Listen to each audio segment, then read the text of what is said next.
आप देख रहे हैं इंडिया टाउन न्यूज, भारत की बात। नमस्कार, स्वागत है आपका इंडिया टाउन न्यूज के खास बुलेटिन खबरें राजनांदगांव में और मैं हूं आपके साथ रंजना राज। बुलेटिन की शुरुआत करने से पहले एक नजर आज की खास सुर्खियों पर। राजनांदगांव में अघोषित बिजली कटौती से लोग हुए परेशान। कांग्रेस पार्टी ने बिजली ऑफिस का किया घेराव, बिजली दर कम करने की गई मांग। जिले में खाद की समस्या बनी चिंता का विषय, युवा कांग्रेस ने किया प्रदर्शन। पुलिस और प्रदर्शनकारियों के बीच हुई झड़प, कांग्रेसियों ने बैरिकेड तोड़कर सौंपा ज्ञापन। डीएमएफ मद से बनाई जा रही सड़क में भारी गड़बड़ी, 8 इंच की जगह 4 इंच में ढाल दी गई सीसी रोड। आरईएस के इंजीनियरों पर लगी मिलीभगत का आरोप। राजनांदगांव में 2 दिवसीय पहचान एग्जीबिशन का हुआ आयोजन, 50 से अधिक लगाए गए स्टॉल, महिलाओं ने अपनी कला का किया प्रदर्शन। बारिश में संक्रमण का हमला, राजनांदगांव जिला अस्पताल में लग रही मरीजों की भीड़, स्वास्थ्य विभाग अलर्ट मोड पर।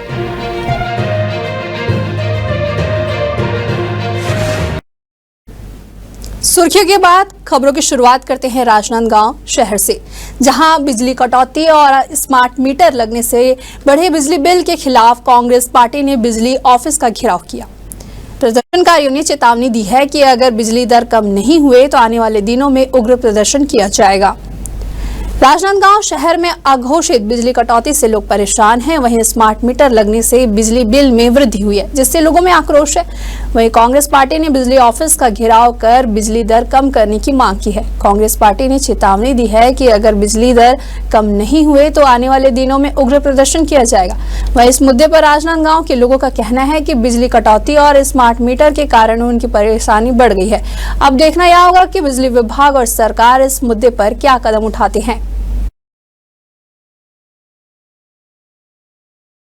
छत्तीसगढ़ में जब से भाजपा सरकार आई है, छत्तीसगढ़ के आम जनता का जीवन यापन बहुत कठिन और दुभर हो चुका है।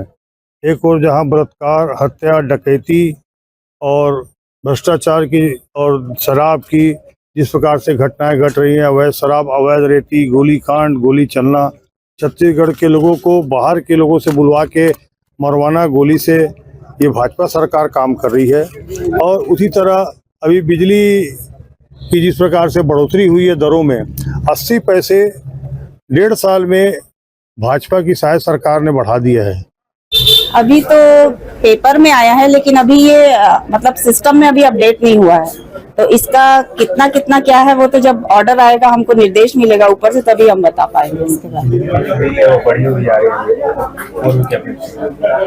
इस महीने कहाँ बढ़ी? इस महीने नहीं बढ़ी है, अगले महीने से आएगी। मीटर का भी विरोध किया था, जो मीटर लगा है, स्मार्ट मीटर, हाँ, उसका भी बिल ज्यादा आ रहा है, उनका भी लगा है, उनके लगने से बिल ज्यादा नहीं, वो तो कंजम्पशन जितना उपयोग किए होंगे आप उसके हिसाब से आएगा ना। स्मार्ट मीटर लगने से बिल ज्यादा आया ऐसा तो नहीं है, नहीं होना चाहिए या नहीं होगा ऐसा।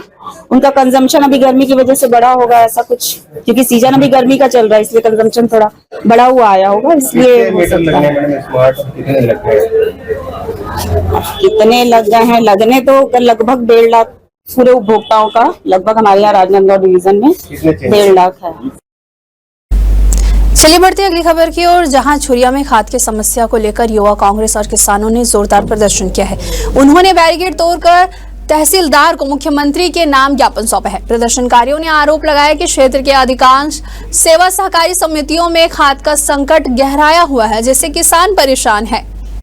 युवा कांग्रेस और किसानों ने बापू टोला पुलिया के पास प्रदर्शन किया। इस दौरान पुलिस और प्रदर्शनकारियों में लगभग आधे घंटे तक झड़प भी हुई, जिससे 2 घंटे तक चिचोला छुरिया आवागमन बाधित रहा। वहीं तहसीलदार विजय कोठारी और अनुविभागीय कृषि अधिकारी SL देश लहरे ने बताया कि 4 दिनों में समितियों में DAP और यूरिया का 400 मैट्रिक टन खाद उपलब्ध कराया जाएगा। वहीं आश्वासन के बाद युवा कांग्रेस और किसानों ने धरना प्रदर्शन समाप्त किया। हमें ये आश्वासन दिया गया कि 4 दिन के अंदर 18 और 19 के अंदर 400 मीट्रिक टन खाद उपलब्ध हो जाएगी। अगर इन 2 दिनों के अंदर 18 और 19 के अंदर अगर खाद उपलब्ध नहीं हुआ तो इससे भी बड़ा उग्र आंदोलन करेंगे। और रेल रोको आंदोलन करेंगे इस बार। राज्य समस्या है, आज किसानों के पास 2-3 महीनों से खाद वितरण नहीं किया जा रहा जिला सरकार द्वारा, और खाद न मिलने से किसानों की जो फसल आज जो हमारे जो उत्पादन में कमी आ रही है।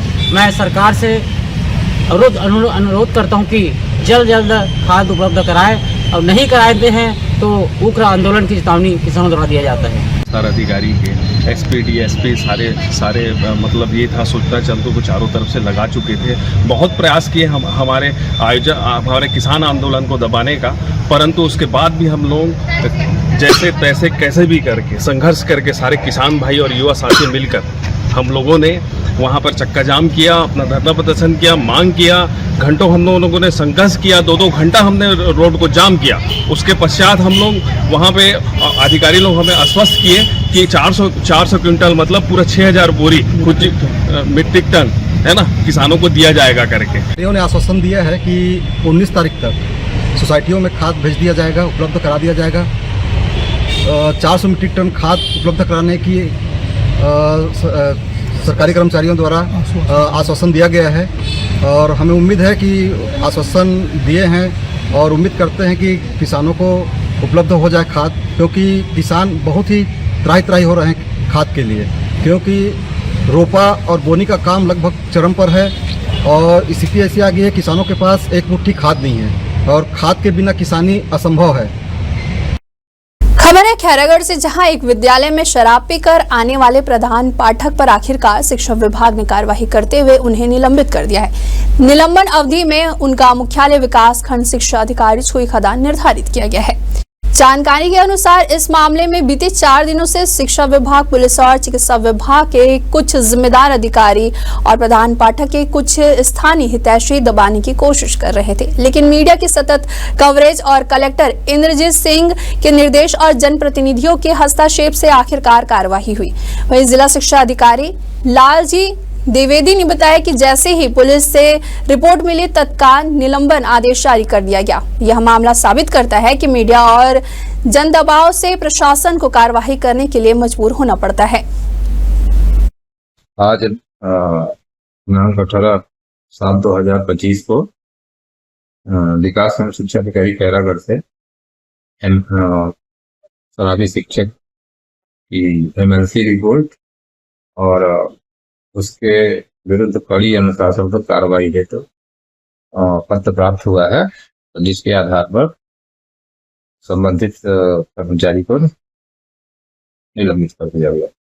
अगली खबर है बालोद जिले से, जहां पुलिस और ग्रामीणों ने जंगल में दबिश देकर मवेशी तस्करों के मंसूबों पर पानी फेर दिया। तस्करों को खाना बनाते देख जब टीम वहां पहुंची तो वे बाइक, सामान और बंधे हुए मवेशी छोड़कर मौके से भाग निकले। इसके बाद ग्रामीणों ने मवेशियों को आजाद करवाया और कई गायों को गौठान भिजवाया गया है। बालोद जिले में गौ सेवा से जुड़े पदाधिकारियों ने बताया कि बालोद में सबसे ज्यादा गौ तस्करी होती है। तस्कर हर गांव के बीच अपना मुख भी छिपा रखते हैं, जो रास्ता साफ होने पर जंगल और खेतों के बीच सुनसान मार्ग से मवेशी पार करवाते हैं। वहीं बालोद SDOP देवान सिंह राठौर ने बताया कि हैदान के जंगल में मवेशी बंधे हुए मिले। पास में खाना बनाने की सामग्री और संदिग्ध हालत में बाइक मिली है। वहीं मामले की आगे जांच की जा रही है।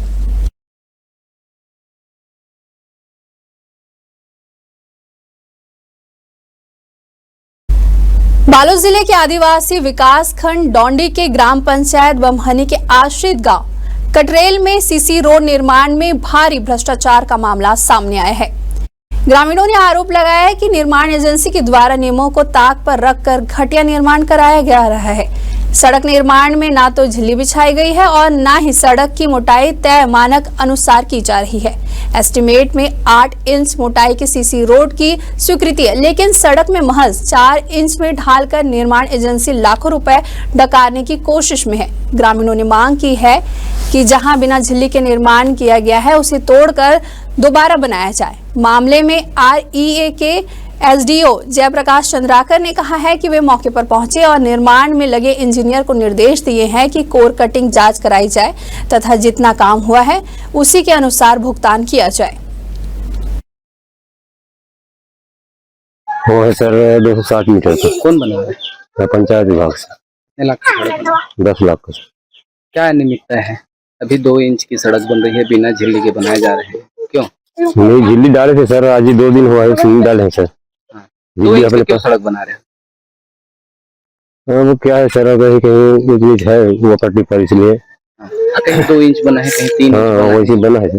कितना इंच है? अभी आपने स्केल में नापा, कितना इंच है? वही 5, कहीं कहीं 6 है सर। हाँ, और अभी तो 2 इंच की सड़क बना रहे हो आप, 2 इंच। हाँ, वो का है पट्टी पर बोले से है सर।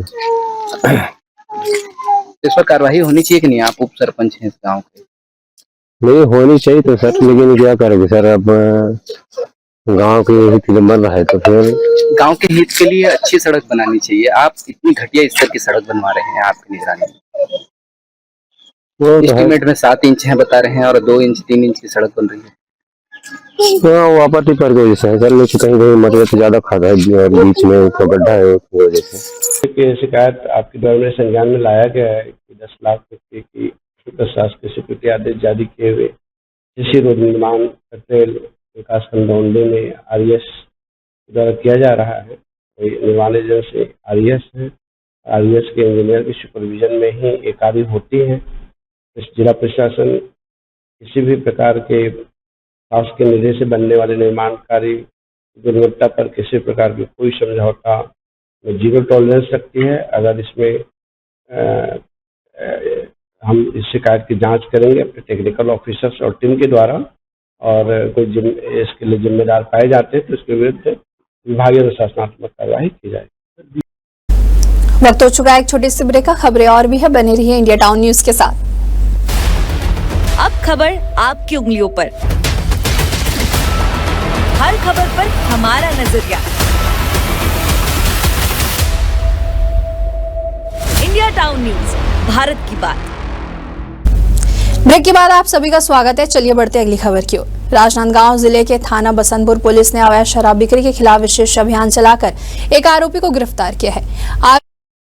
20 पौवा देसी मसाला शराब और बिक्री रकम 300 रुपए बरामद किए गए हैं। आरोपी का नाम राहुल मेश्राम है, जो बसंतपुर का ही निवासी है। आरोपी के खिलाफ आबकारी एक्ट के तहत मामला दर्ज किया गया है और उसे जेल भेज दिया गया है। आपको बता दें कि पुलिस अधीक्षक राजनांदगांव के निर्देश पर अवैध शराब बिक्री के खिलाफ अभियान चलाया जा रहा है। वहीं थाना प्रभारी बसंतपुर निरीक्षक एमएन साहू के नेतृत्व में पुलिस टीम ने यह कार्रवाई की है। राजनांदगांव में बारिश के बाद मौसम खुलने के बावजूद बीमारियों का प्रकोप बढ़ गया है। अस्पतालों में मरीजों की संख्या में वृद्धि देखी जा रही है, जिससे स्वास्थ्य विभाग की चिंता बढ़ गई है। मुख्य चिकित्सा और स्वास्थ्य अधिकारी ने लोगों को सावधानी बरतने की सलाह दी है ताकि वे इस मौसम में होने वाली बीमारियों से बचा जा सके। सीएमएचओ का कहना है कि अभी मौसम खराब है और लोग अक्सर लापरवाही बरतते हैं, जिससे उनकी तबीयत ज्यादा खराब हो सकती है। उन्होंने लोगों से अपील की है कि वे पानी उबाल कर पिए, बाहर का कोई भी चीज ना खाएं और घर का गर्म और ताजा खाना खाएं। बासी खाना और बाहर का पानी पीने से बचना चाहिए, क्योंकि यही चीजें तबीयत खराब करने का कारण बन सकती है। वहीं राजनांदगांव के अस्पतालों में बढ़ती मरीजों की संख्या को देखते हुए स्वास्थ्य विभाग ने भी अपनी पूरी तैयारी तेज कर दी है। विभाग की ओर से लोगों को जागरूक करने के लिए अभियान चलाया जा रहा है ताकि लोग समय रहते अपनी सेहत का ध्यान रख सके।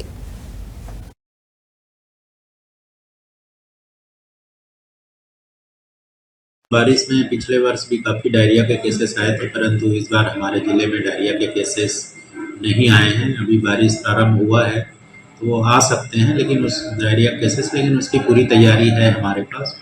हम लोगों ने पूरा मैदानी कर्मचारी जितने भी हैं हमारे, सभी लोगों को इसमें विशेष एहतियात बरतने के निर्देश दिए हैं, प्रशिक्षण भी दिए हैं, जानकारी भी दिए हैं। और उनके द्वारा अभी चूँकि डायरिया कैंपेन भी चल रहा है हमारे ज़िले में, सभी पूरे छत्तीसगढ़ में चल रहा है, जिसमें मितानिनों के माध्यम से घरों घर ORS की पैकेट दिए जा रहे हैं, ORS बनाने की विधि बताई जा रही है, दीवार लेखन किए जा रहे हैं और लोगों को पानी उबाल कर पीने की सलाह, ताज़ा भोजन खाने की सलाह, इस तरह की सारी जानकारियां हम लोग प्रदान कर रहे हैं। ठीक। राजनांदगांव में महिला कौशल उद्यमिता और आत्मनिर्भरता को बढ़ावा देने के उद्देश्य से 2 दिवसीय पहचान एग्जीबिशन का आयोजन किया गया। इस एग्जीबिशन में छत्तीसगढ़ समेत अन्य राज्यों की महिलाओं ने अपने स्वनिर्मित स्वदेशी वस्तुओं का प्रदर्शन कर सह विक्रय के लिए 50 से अधिक स्टॉल भी लगाए। महिला उद्यमिताओं को उत्पादों के लिए बाजार मुहैया कराने और पारंपरिक कला संस्कृति और स्वाद को बढ़ावा देने के उद्देश्य से आयोजित इस एग्जीबिशन में महिलाओं ने अपने हुनर को लोगों तक पहुंचाया।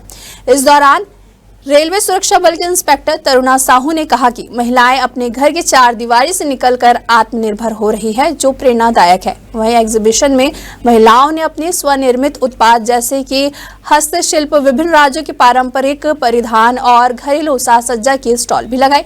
इसके अलावा सावन महोत्सव के तहत सावन सुंदरी सहित विभिन्न प्रतियोगिताएं भी आयोजित की गई। इस आयोजन से महिलाओं को अपने उत्पादों को बेचने और अपनी कला को प्रदर्शित करने का भी अवसर मिला है। पहचान एग्जीबिशन, ये नाम भी दिया गया है सब नारियों के द्वारा। ये नाम इसलिए दिया गया है हमारी अध्यक्ष और उपाध्यक्ष, अध्यक्ष सरला जी खंडेलवाल, उपाध्यक्ष अंजू जी खंडेलवाल जी के द्वारा, कि वो हर एक नारी को पहचान देना चाहती थी। पहला एक उद्देश्य उनका ये था।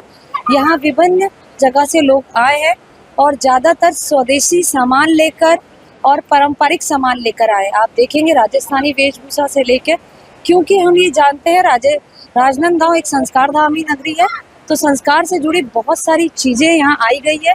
उसके साथ हमें मार्गदर्शन दिया है हमारे अध्यक्ष ने पूरी कार्यकारिणियों को। तो हमने एक इनोवेटिव चीज़ की थी कि हर एग्जीबिशन में सिर्फ एग्जीबिशन हुआ करती थी। हमने यहाँ पे एक कंपटीशन आयोजित करवाया गया जो कि निःशुल्क था।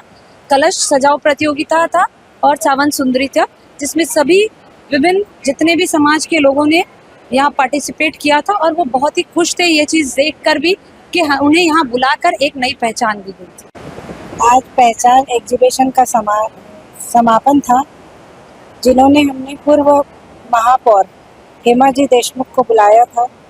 उन्हीं के हाथों हमारा समापन हुआ है। और आज हमने एक प्रतियोगिता भी रखी थी सावन सुंदरी, जो कि बहुत ही सफल रही। और हमने जो पहचान एग्जीबिशन में कम से कम 30 से 40 स्टॉल लगाए हैं। पूरे स्टॉल वाले हमसे बहुत ज़्यादा खुश हैं और हम भी उनसे बहुत ज़्यादा खुश हैं। सबका बहुत चला, हज़ारों की संख्या में भीड़ आ रही है अभी भी। बस मैं इतना ही कहना चाहूँगा। खैरागढ़ के शासकीय पूर्व माध्यमिक शाला में छात्र संघ का गठन एक अनोखे तरीके से किया गया है। इस दौरान बच्चों ने चुनावी प्रक्रिया को करीब से देखा और समझा भी। वहीं नामांकन, मतदान और मतगणना जैसी प्रक्रियाओं में भाग लेकर बच्चों ने लोकतंत्र की मूल बातें सीखी। प्रधान पाठिका डॉक्टर विनीता राजपूत और निर्वाचन टीम ने इस आयोजन को सफल बनाने में महत्वपूर्ण भूमिका निभाई है। वहां चयनित प्रतिनिधियों को शपथ दिलाई गई। वहीं प्रधान पाठिका ने आयोजन की सराहना करते हुए सभी को बधाई भी दी है। राजनांदगांव के NPS स्कूल पेंड्री में छात्रों को यातायात नियमों, बच्चों के संबंधित अपराधों, गुड टच, बैड टच और नशा मुक्ति के बारे में जागरूक किया गया। इस कार्यक्रम का उद्देश्य छात्रों को इन महत्वपूर्ण मुद्दों पर जानकारी प्रदान करना और उन्हें सुरक्षित और जिम्मेदार नागरिक बनाने के लिए प्रेरित करना था। यातायात नियमों के बारे में जानकारी देते हुए छात्रों को सड़क सुरक्षा के महत्व और यातायात नियमों का पालन करने के बारे में बताया गया। उन्हें हेलमेट पहनने, सीट बेल्ट लगाने और सड़क पार करते समय सावधानी बरतने की भी जानकारी दी। वहीं छात्रों को नियमों का उल्लंघन करने पर कड़ी कार्रवाई करने की हिदायत दी गई। उन्हें बताया गया कि अगर वे यातायात नियमों का उल्लंघन करते हैं या नशीली दवाइयों का सेवन करते हैं तो इसके गंभीर परिणाम हो सकते हैं। वहीं इस कार्यक्रम के माध्यम से छात्रों को महत्वपूर्ण जानकारी प्रदान की गई और उन्हें सुरक्षित और जिम्मेदार नागरिक बनाने के लिए प्रेरित किया गया, जिससे उन्हें अपने जीवन में सकारात्मक निर्णय लेने और सुरक्षित रहने में मदद मिलेगी। खबर है दुर्ग जिले से, जहां भारतमाला परियोजना के तहत बनाए गए अंडरब्रिज की ऊंचाई को लेकर ग्रामीणों ने अनिश्चितकालीन हड़ताल की। आपको बता दें कि थानोद, बिरेझर और चंगोरी गांव के निवासी अंडरब्रिज की ऊंचाई बढ़ाने की मांग कर रहे हैं, क्योंकि वर्तमान में यह ऊंचाई महज 4 मीटर है, जो बड़े वाहनों और उपकरणों के आवागमन के लिए पर्याप्त नहीं है। इससे ग्रामीणों को आर्थिक नुकसान हो सकता है और बरसात में जल भराव की समस्या भी उत्पन्न हो सकती है। ग्रामीणों का कहना है कि अंडरब्रिज की कम ऊंचाई के कारण हार्वेस्टर और बड़े ट्रक नहीं गुजर सकते हैं, जिससे उनकी खेती और व्यवसाय प्रभावित होता है। थानोद गांव में मूर्तिकार भी रहते हैं जो बड़ी मूर्तियां बनाते हैं और उन्हें वाहनों से ले जाने में परेशानी भी हो सकती है। वहीं दुर्ग के कलेक्टर अभिजीत सिंह ने कहा कि ग्रामीणों की मांगों पर विचार किया जा रहा है और अंडरब्रिज की ऊंचाई बढ़ाने के लिए निर्णय भी लिया जा सकता है। अधिकारियों के आश्वासन के बाद ग्रामीणों ने अपना आंदोलन स्थगित कर दिया है।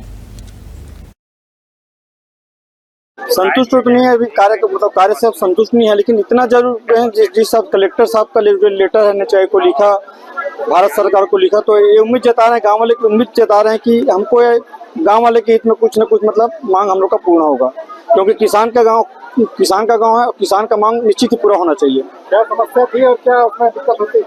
समस्या तो बहुत है, पूरे लेटर के माध्यम से बतला दिए। समस्या तो जल भराव की स्थिति, बाढ़ की स्थिति जो है बतला दिए हैं, और निश्चित ही अधिकारी मीडिया के माध्यम से आवाज पता क्या समस्या क्या है और क्या दिक्कत होती है? समस्या तो बहुत सारी पानी भराव की समस्या, जल भराव की स्थिति है, और जो बाढ़ अगर 3 महीने में खाली हो जाता था तो आज कम से कम 10 दिन लग रहा है उस बाढ़ खाली होने में। देखिए, प्रशासन का काम है जनता की जो मांग है उसको हाईकमान तक लेके जाना और उस पर आगे कार्रवाई करना। अभी तक जितने भी इनके द्वारा प्रयास किए गए हैं संतोषप्रद तो लग रहा है, और विश्वास भी है कि हम लोगों की मांगे जो हैं, चूंकि हम लोगों ने जो मांग रखी है वो कहीं पर भी नाजायज नहीं है, जायज मांगे हैं। शिल्पग्राम है, गांव के खेत के परिवहन का विषय है, चाहे धान भंडारण का विषय है। अगर अंडर ब्रिज का ऊंचाई नहीं बढ़ाया गया तो पूरे गांव में विकट समस्या आएगी। इवन कभी पेयजल की समस्या हुई तो बोर की गाड़ी तक गांव के अंदर नहीं जा पाएगी। ये बहुत विकट समस्या है, और उनको गंभीरता से लेते हुए उन्होंने आश्वस्त किया है कि वो बनेगा ही बनेगा। तो हमें भी विश्वास है, प्रशासन जब कह रहा है तो हमको पूरा विश्वास है। और जहां तक नदी में गोड़ा बढ़ा के जो पुल बनाने की मांग है, मैं तो इस पे ये कहना चाहूंगा कि शासन को इसको गंभीरता से संज्ञान में लेना चाहिए, और केवल थनौत की बात नहीं है।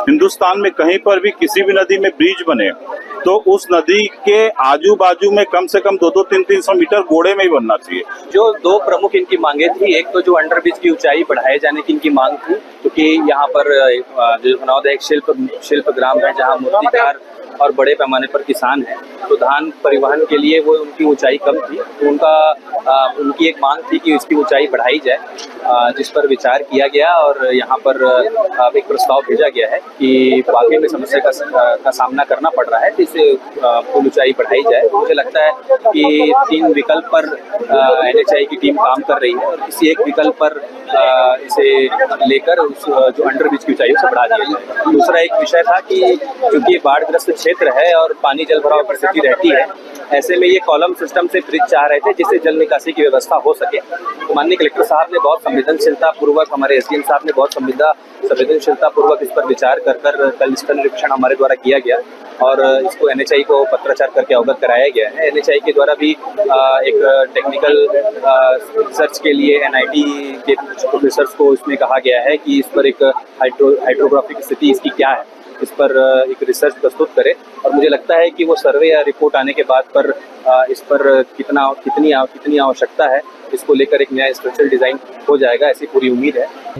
इस संबंध में हमें करीबन 4-5 दिन पहले जानकारी मिल गई थी कि यहाँ के कुछ ग्रामवासी हैं, जिसमें विरेजर है, थनौद है और चंगोरी गांव है। इस गांव वाले कुछ इनकी मांगे हैं, जिसमें जो अंडर ब्रिज की जो स्पैन बढ़ाने और अंडर बाईपास के जो ऊंचाई बढ़ाने के संबंध में था, उसमें अंडर ब्रिज का जो स्पैन है वो उसको कॉलम सिस्टम खड़े करने के लिए कहा गया था, क्योंकि पानी का जो जल भराव है बारिश के समय, जो डुबान क्षेत्र है वहाँ पर पानी भर जाता था। उस संबंध में इन्होंने हमें एक सूचना दिया था, तो इसके संबंध में हमने कल तहसीलदार और मैं और उसके बाद में यहाँ के जनप्रतिनिधि NHAI के अधिकारियों के साथ बैठक करके इसको समाधान करने का प्रयास किए। इस समाधान में हमारे कलेक्टर महोदय द्वारा संवेदनशीलता को दिखाते हुए कल ही शाम को यहाँ निरीक्षण के लिए भेजा गया था अपने टीम को, और निरीक्षण करने के बाद इसे हमने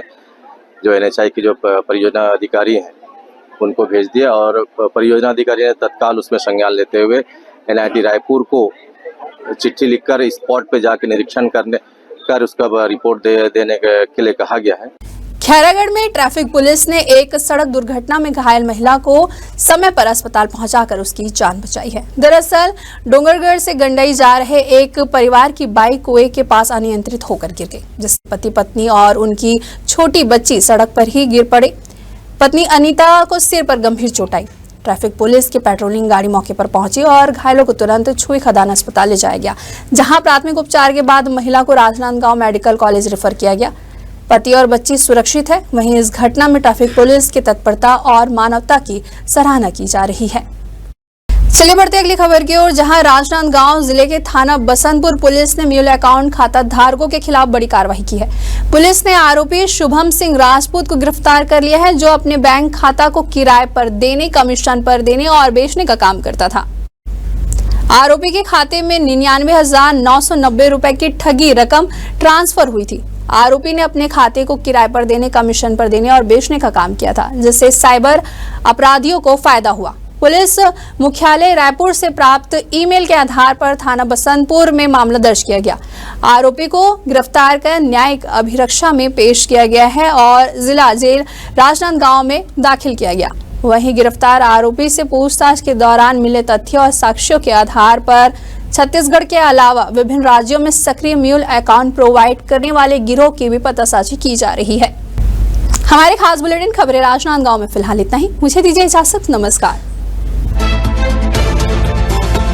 आप देख रहे हैं इंडिया टाउन न्यूज, भारत की बात।